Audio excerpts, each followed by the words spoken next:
some different anniversaries. I want to just touch on at least one, and then a couple other things before we continue. I started this band in the summer of 1980, so one form or another, I've had this band together off and on for 30 years. And I was going to say, I've led a lot of bands in my life, and this is one of them. I've been doing bands since I was 22. I'm 69 now, so for 47 years I've been putting bands together, writing music mostly at the last minute, like we did some of that last chart, and I'm still doing it. So I don't know if that means anything or not, but feels great. I haven't misplaced myself, I guess. Thank you, that's not necessary.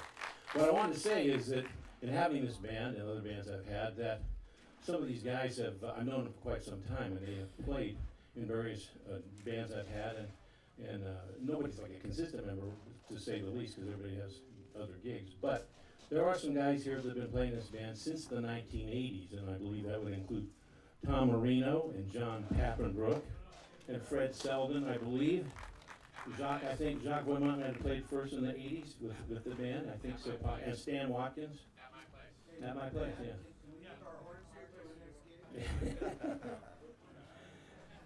Now, Eric Jorgensen, whom you're going to hear on this next chart, Eric the Red, Eric and I go back to about 1975, 1976. I met him at Dick Grove Music Workshops when I was teaching there, and then he played in the band I had at Cal State University Northridge, and he's a charter member of this big band from 1980.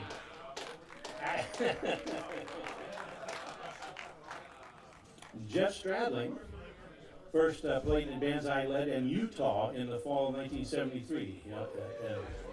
So we go back that long. Jeff is now an orchestration partner and the keyboard player in our McIntosh Swing Orchestra. Now it gets real interesting. I went to Utah in the fall of 1970. I accepted the job to teach at the University of Utah. It was offered me by the wonderful Dr. Bill Fowler, whom we lost last year.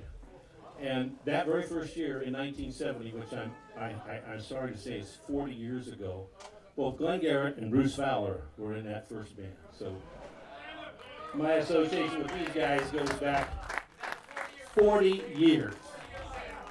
I'm not done.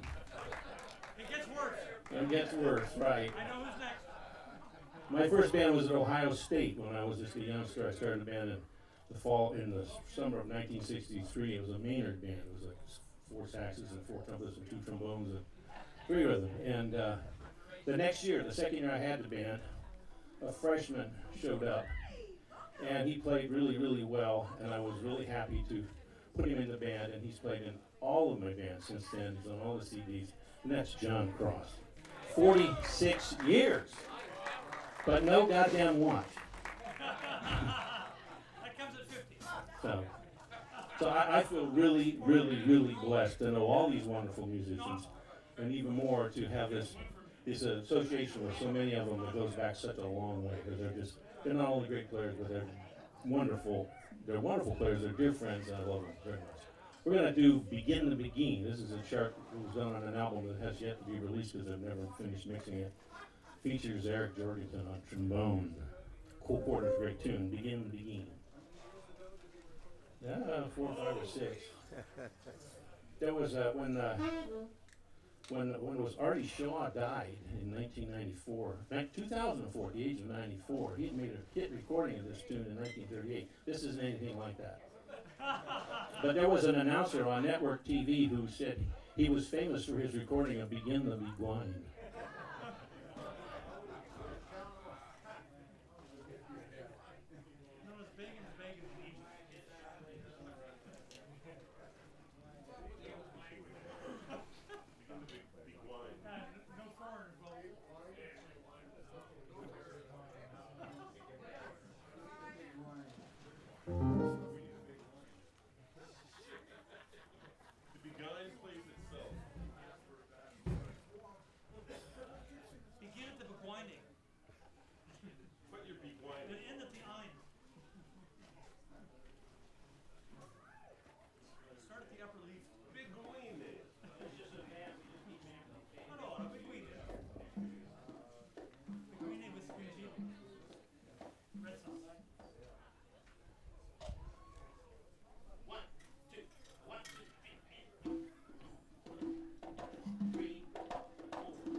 Eric Jorgensen on trombone. Those that know him and love him call him Timid.